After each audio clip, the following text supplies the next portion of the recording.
Hello friends, welcome to the current affair session for 3 August 2022। MCQs देखते हैं। सबसे पहले, what is the IUCN status of monarch butterfly? इसका answer option B, that is endangered. Second है, the term event horizon is sometimes seen in news in the context of? इसका answer है option A, that is understanding of universe. Third है, which of the following state connects Persian Gulf with Gulf of Oman? इसका answer है option B, that is strait of Hormuz. Fourth question है, Al Najah is a military exercise between India and? इसका answer है option B, that is Oman. Last session के MCQs देख लेते हैं। इनके आंसर्स आप हमें कमेंट सेक्शन में कमेंट करके बता सकते हो। कल के सेशन में इसके आंसर्स को हम डिस्कस करेंगे। फर्स्ट क्वेश्चन में आपने बताना पाम ऑयल के बारे में इनमें से कौन सी स्टेटमेंट इनकरेक्ट है। सेकंड क्वेश्चन है, एक्सरसाइज पिच ब्लैक जो है वो किसने होस्ट की है। थर्ड, इलेक्टोरल बॉन्ड से रिलेटेड यहाँ पे कुछ स्टेटमेंट्स हैं, आपने बताना है कि कौन सी स्टेटमेंट्स करेक्ट हैं। फोर्थ क्वेश्चन है, इन सीज को आपने नॉर्थ टू साउथ अरेंज करना है। करंट अफेयर्स देख लेते हैं। 2 अगस्त को मार्क की है, मतलब ऑब्जर्व की गई है 146th birth anniversary of Pingali Venkaiah, जो आर्किटेक्ट थे नेशनल फ्लैग के। इनका बर्थ हुआ था अगस्त 2 1876 में Krishna district of Andhra Pradesh, also known as Jhanda Venkaiah. ये पहले सोल्जर रहे थे ब्रिटिश आर्मी में साउथ अफ्रीका में ड्यूरिंग एंग्लो बोर वॉर्स में। फर्म बिलीवर हैं गांधीयन प्रिंसिपल्स के और एक आर्डेंट नेशनलिस्ट थे। 1918 से 1921 के बीच वेंकैया ने ऑलमोस्ट हर कांग्रेस सेशन में अपना एक नेशनल फ्लैग होने की डिमांड रखी थी। देन गांधी जी से मिले ये विजयवाड़ा में, जहाँ पे इन्होंने खुद की जो पब्लिकेशन थी फ्लैग की, उसके कुछ डिज़ाइंस यहाँ पे पेश किए। गांधी जी ने भी एक्नॉलेज किया कि हमें नेशनल फ्लैग की ज़रूरत है। देन वेंकैया को उन्होंने कहा कि आप एक नया डिज़ाइन जो है फ्लैग का वो लेकर आएँ। देन बंगाली वेंकैया जी ने सैफरन एंड ग्रीन कलर का एक फ्लैग यहाँ पे डिज़ाइन किया, जिसमें बाद में स्पिनिंग व्हील जो है चरखा ऐड किया गया। इसके अलावा जो थर्ड कलर था वाइट, वो भी ऐड किया गया। देन ये जो स्पिनिंग व्हील है, इसका आइडिया दिया था लाला हंसराज ने। और स्पिनिंग व्हील सजेस्ट करता है कि इंडिया जो है वो इतना कैपेबल है, इंडिपेंडेंट है, कि वो फैब्रिक से कपड़ा जो है यहाँ पे बना सकता है। देन इस फ्लैग को ऑफिशियली अडॉप्ट किया गया था इंडियन नेशनल कांग्रेस ने 1931 में, और एक पोस्टेज स्टैंप इशू की गई थी 2009 में पिंगाली वेंकैया जी के, आप पिक्चर में देख सकते हो। नेक्स्ट देखते हैं कि एग्रीमेंट साइन हुआ है MOU, that is memorandum of understanding between Indian oil corporation and national tiger conservation authority for relocation of चीतास। ये जो इनिशिएटिव है या एग्रीमेंट है, ये इन कंटिन्यूएशन है Indian government and Republic of Namibia में एक एग्रीमेंट साइन हुआ था, उसकी कंटिन्यूएशन में। ये एग्रीमेंट जो था इंडिया एंड नामीबिया के बीच में वाइल्ड लाइफ कंजर्वेशन को लेकर, सस्टेनेबल बायोडाइवर्सिटी यूटिलाइजेशन को लेकर, इसके अलावा चीतास को रिलोकेट करने के लिए ये एग्रीमेंट हुआ था। इंडियन ऑयल कॉरपोरेशन यहाँ पे कंट्रीब्यूट करेगी around 50.22 crore rupees in 4 years, किसके लिए? चीता इंट्रोडक्शन के लिए, it's habitat management and protection, eco development के लिए, स्टाफ ट्रेनिंग के लिए एंड वेटरनरी हेल्थ केयर के लिए ये पैसा जो है यूज़ किया जाएगा। और ये जो प्रोजेक्ट है, मतलब इंडियन ऑयल जो है फर्स्ट कंपनी है, फर्स्ट कॉरपोरेट है जो ऐसे इनिशिएटिव के साथ आई है। इसमें CSR जो है, CSR stands for corporate social responsibility, जिसमें क्या होता है कि कंपनीज जो हैं, कंपनीज यहाँ पे क्या करती हैं, CSR के अंडर एक सोशल एंड इन्वायरमेंटल जो कंसर्न्स हैं उसको अपनी बिजनेस में इंक्लूड करती हैं और ऐसे सेक्टर्स के लिए फिर इनिशिएटिव लेती हैं।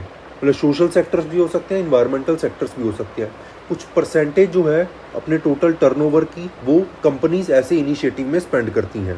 देन इस प्रोजेक्ट के अंडर 8 to 10 चीतास जो हैं वो नामीबिया से जो है इंडिया में इंट्रोड्यूस किए जाएंगे। इंडिया में कहाँ पे? कूनो नेशनल पार्क है मध्य प्रदेश में।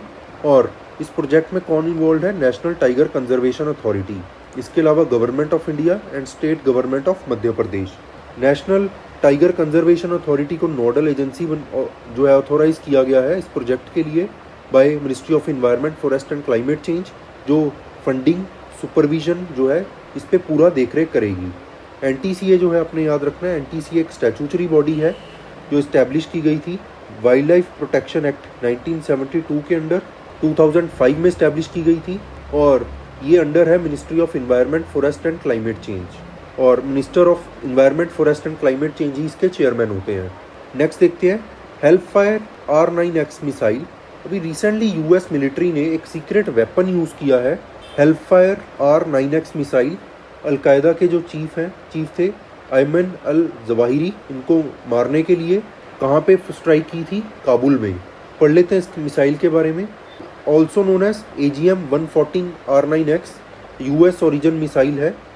इसमें क्या होता है कि मिनिमम कोलेटरल डैमेज होता है, मतलब इंडिविजुअल टारगेट जो है उसके ऊपर फोकस किया जाता है और आसपास के जो लोग हैं उनको किसी तरह का यहाँ पे डैमेज, मतलब बहुत कम से कम डैमेज जो है यहाँ पे पहुँचाया जाता है, बट टारगेट जो है उस पर ये डायरेक्ट हिट करती है।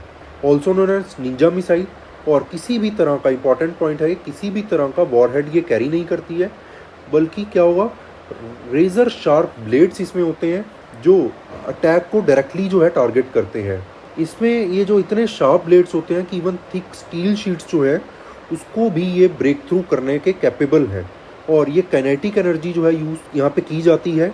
काइनेटिक एनर्जी की हेल्प से यहाँ पे जो है थ्रस्ट दी जाती है और ऑपरेशन जो है या टारगेट जो है उसको ख़त्म किया जाता है। देन इसको डेवलप किया है लॉकहीड मार्टिन ने एंड नॉर्थरोप ग्रुमन में। और इसके और भी वेरिएंट्स हैं इस मिसाइल के, that is longbow and Romeo apart from ninja. Picture में हम देख सकते हैं कि ब्लेड्स लगे हुए हैं मिसाइल के और ड्रोन के थ्रू इसको पहले मिसाइल्स को लॉन्च किया जाता है। तो किसी भी तरह का वॉर हेड नहीं है, ये ब्लेड्स जो है इसी से डैमेज जो है पहुंचाया जाता है। तो ये आपने याद रखना है। और काइनेटिक एनर्जी के बारे में थोड़ा सा आपको बता देता हूँ मैं। काइनेटिक एनर्जी का क्या मतलब है, एक सिंपल सा इलस्ट्रेशन लेते हैं हम यहाँ पे। जैसे मान लो ये एक बिल्डिंग है, यहाँ से एक बॉल को थ्रो किया जा रहा है, तो ये जो बॉल है, अब देखो बॉल हाइट पे है, तो हाइट पे रहने के पास की वजह से इसके पास क्या है, एक एनर्जी है जिसको बोला जाता है पोटेंशियल एनर्जी। पोटेंशियल एनर्जी एक ऐसी एनर्जी है जो बेस्ड है पोजीशन की वजह से, मतलब उस ऑब्जेक्ट के पास एनर्जी है उसकी पोजीशन की वजह से। यहाँ पे जो फैक्टर है वो क्या है, हाइट है। अब इस बॉल को जब फेंका जाता है नीचे तो मूवमेंट स्टार्ट होती है और मूवमेंट की वजह से जो बॉल एनर्जी कैरी करती है उसको बोलते हैं काइनेटिक एनर्जी। तो पोजीशन की वजह से जो एनर्जी है उसको पोटेंशियल एनर्जी बोलेंगे और मूवमेंट की वजह से, मोशन की वजह से जो एनर्जी है उसको काइनेटिक एनर्जी बोलते हैं। तो ये आपने याद रखना है। नेक्स्ट देखते हैं लंपी स्किन डिजीज़। ये देखा जा रहा है राजस्थान की कैटल्स में और इसकी वजह से स्टेट को काफ़ी नुकसान हो रहा है। पढ़ते हैं लंपी स्किन डिजीज़ के बारे में। इन्फेक्शियस डिजीज़ है कैटल्स में और एक वायरस से ये फैलती है। वायरस जो है पॉक्सविरिडे फैमिली का है, ऑल्सो नोन एज नीथलिंग वायरस। और इस डिजीज़ से क्या होता है, फीवर, देन लिम्फ नोड्स जो हैं वो स्वेल कर जाते हैं, स्वेलिंग हो जाती है उनमें, और मल्टीपल नोड्यूल्स जो है स्किन पे हो जाते हैं। यहाँ पे आप देख सकते हो ये जो दाने दाने हो रखे हैं इस कैटल की स्किन के ऊपर। इसके अलावा respiratory and gastro intestinal tracts पे भी दिक्कत आ जाती है। इस वायरस के कारण इकोनॉमिक इम्प्लीकेशंस भी हैं क्योंकि कैटल की स्किन डैमेज हो जाती है जिससे उसकी कमर्शियल वैल्यू भी कम हो जाती है। स्किन से, इस डिजीज़ से क्रोनिक जो है डिसेबिलिटी होने के भी चांसेस रहते हैं। देन मिल्क प्रोडक्शन कम हो जाती है, पुअर ग्रोथ होती है, इनफर्टिलिटी, अबॉर्शन और समटाइम्स डेथ भी हो जाती है इस डिजीज़ से। नेक्स्ट देखते हैं तमिलनाडु को प्रेसिडेंट कलर जो है यहाँ पे मिला है। इवेंट हुआ था चेन्नई में और ये दिया है वाइस प्रेसिडेंट है हमारे एम वेंकैया नायडू। आप पिक्चर में देख सकते हो एम वेंकैया नायडू जी ने दिया है। और ये तमिलनाडु के सीएम है MK स्टैलिन, याद रखना आपने नाम MK स्टैलिन। दैन तमिलनाडु जो है यहाँ पे highest number of women police station हैं। इसके अलावा second highest number of police personnel है कंट्री के। देन तमिलनाडु जो है अमंग द बेस्ट फोर्स है इंडिया में। और it is also the home to India's first women commando unit, मतलब इंडिया की फर्स्ट कमांडो यूनिट पुलिस में कौन लेकर आया था, तमिलनाडु। और प्रेसिडेंट कलर जो है हाईएस्ट ऑनर है जो किसी मिलिट्री यूनिट को दिए जाते हैं, ऑल्सो कॉल्ड एज निशान। नेक्स्ट देखते हैं नेगेटिव लीप सेकंड।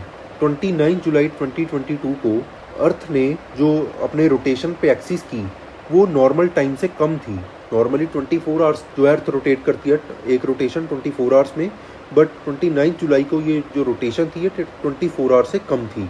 और इसने जो है पुराने रिकॉर्ड्स भी यहाँ पे टूट गए हैं और शॉर्टेस्ट डे माना गया है इसको, जिसमें रोटेशन जो है 1.5 मिली सेकेंड कम टाइम, मतलब जो नॉर्मल टाइम है उससे 1.59 मिली सेकेंड कम टाइम इस अर्थ ने लिया है एक रोटेशन कंप्लीट करने में। देन इससे पहले जो है शॉर्टेस्ट डे ऑब्जर्व किया गया था 19 जुलाई 2020 को। और सिंस 1960 के बाद पहला जो शॉर्टेस्ट डे था वो 2020 में ऑब्जर्व किया गया और दोबारा जो है 2022 में ऑब्जर्व किया गया। देन इसके बारे में पढ़ लेते हैं नेगेटिव लीप सेकंड के बारे में। जब अर्थ फास्ट रोटेट करती है तो क्या होगा, टाइम अर्थ को कम लगेगा एक रोटेशन कंप्लीट करने में। और वो जो टाइम गैप है उसको बोलते हैं हम नेगेटिव लीप सेकेंड। और इससे क्या होता है कि कई बार कंफ्यूजिंग आउटकम्स होते हैं computers, smartphones and communication systems के लिए। और ये जो टाइम स्किप है कई बार प्रोग्राम्स को क्रैश कर देता है, डेटा को करप्ट कर देता है। इस प्रॉब्लम को सॉल्व करने के लिए जो इंटरनेशनल टाइम कीपर्स हैं वो इस नेगेटिव लीप सेकेंड को अपने नॉर्मल टाइम्स में ऐड ऑन कर लेते हैं और इस चीज़ को बोला जाता है ड्रॉप सेकेंड। जो नेगेटिव लीप सेकेंड को कंसिडर करते हैं ये, इसको बोला जाता है ड्रॉप सेकेंड। तो ये आपने याद रखना है। नेक्स्ट देखते हैं अल्फाफोल्ड। डीप माइंड टेक्नोलॉजीज हैं जो कि अल्फ़ाबेट एक कंपनी है, वही ऑन करती है इसको, डीप माइंड टेक्नोलॉजीज को। एक आर्टिफिशियल इंटेलिजेंस रिसर्च कंपनी है। इन्होंने एक आर्टिफिशियल इंटेलिजेंस टूल है जो डेवलप किया है in the name of AlphaFold. ये टूल जो है ये प्रिडिक्ट करेगा और पब्लिश करेगा प्रोटीन का स्ट्रक्चर, जितने भी प्रोटीन्स हैं उनके स्ट्रक्चर को पब्लिश करेगा और ये अनलॉक करेगा most influential database biological research का। देन इससे रिलेटेड फैक्ट्स जो हैं वो पढ़ लेते हैं। अल्फाफोल्ड जो है इसने रिलीज किया structure of more than 200 million protein structure in association with European bio informatics institute. और ये जो डेटा है ये कंप्राइज ये किस चीज़ का है? प्लांट्स का, एनिमल्स का, बैक्टीरिया एंड ऑर्गेनिजम्स का। और ये डेटा जो है ये न्यू अपॉर्चुनिटीज़ ओपन अप करेगा रिसर्चर्स के लिए, ताकि वो इम्पॉर्टेंट जो फील्ड हैं वहाँ पे इसको यूज़ कर सकते हैं, जैसे फूड इनसिक्योरिटी हो गया, सस्टेनेबिलिटी हो गया, या जो निगलेक्टेड डिसीज़ हैं ऐसे केसेस में। और अल्फाफोल्ड ने ये भी रिवील किया कि कैसे अमीनो एसिड का जो कॉम्बिनेशन है वो एक प्रोटीन स्ट्रक्चर जो है बनाता है। कुछ इंपॉर्टेंट चीज़ें मैं आपको यहाँ पे समझा देता हूँ जो आपके एग्ज़ाम पर्सपेक्टिव से इम्पॉर्टेंट है। डीएनए जो है जब वो रेप्लिकेट करता है और अपनी एक कॉपी बनाता है, जैसे मान लो एक डीएनए सिंगल डीएनए है बट एक कॉपी और बना ली डीएनए की, तो इस प्रोसेस को बोलते हैं replication, DNA replication. Then DNA से क्या होता है?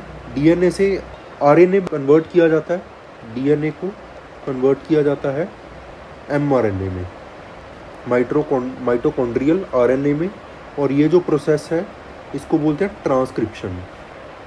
देन आरएनए को सिंथेसाइज किया जाता है और सिंथेसाइज से क्या बनता है? प्रोटीन। एक बार फिर से मैं रिपीट करता हूँ।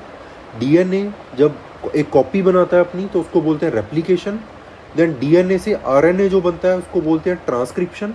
और इस आरएनए से प्रोटीन बनाया जाता है, प्रोटीन बनता है जिसको बोलते हैं ट्रांसलेशन। तो ये आपने याद रखना है। नेक्स्ट देखते हैं लिंकिंग टेक्सटाइल विद टूरिज्म।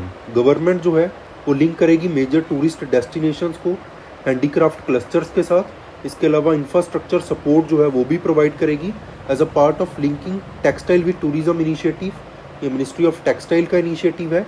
अभी तक 8 क्राफ्ट विलेजेस जो हैं वो सेटअप किए गए हैं जिसमें ओवरऑल डेवलपमेंट की जाएगी और क्राफ्ट विलेजेस की फॉर्म में इनको सेटअप किया जाएगा। क्या कहाँ है हम देख लेते हैं। जैसे रघुराजपुर है ओडिशा में, तिरुपति है आंध्र प्रदेश में, वडाच जो है गुजरात में, नैनी उत्तर प्रदेश में, एनेगुंडी जो है कर्नाटक में, महाबलीपुरम तमिलनाडु में, ताजगंज उत्तर प्रदेश में, अमेड़ जो है राजस्थान में। ये क्राफ्ट विलेजेस जो हैं ये प्रमोट करेंगे हैंडीक्राफ्ट्स को, जिसके लिए एक मनी मेकिंग लाइवलीहुड्स जो है यहाँ पे आर्टिसंस के लिए क्रिएट किया जाएगा। इसके अलावा जो रिच आर्टिसनल हेरिटेज जो है इंडिया की उसको सेफगार्ड किया जाएगा, प्रोटेक्ट किया जाएगा। और क्राफ्ट विलेज से अराउंड 1000 आर्टिसंस जो हैं वो बेनिफिट उनको मिलेगा। और इस प्रोग्राम के थ्रू जो टूरिस्ट हैं उनका इनफ्लो भी यहाँ पे जो है इंक्रीज़ किया जाएगा इन क्राफ्ट विलेजेस में। सो आई होप आपको ये लेक्चर समझ आया होगा। आपका कोई भी डाउट है आप हमें कमेंट सेक्शन में कमेंट करके पूछ सकते हो। Thank you so much.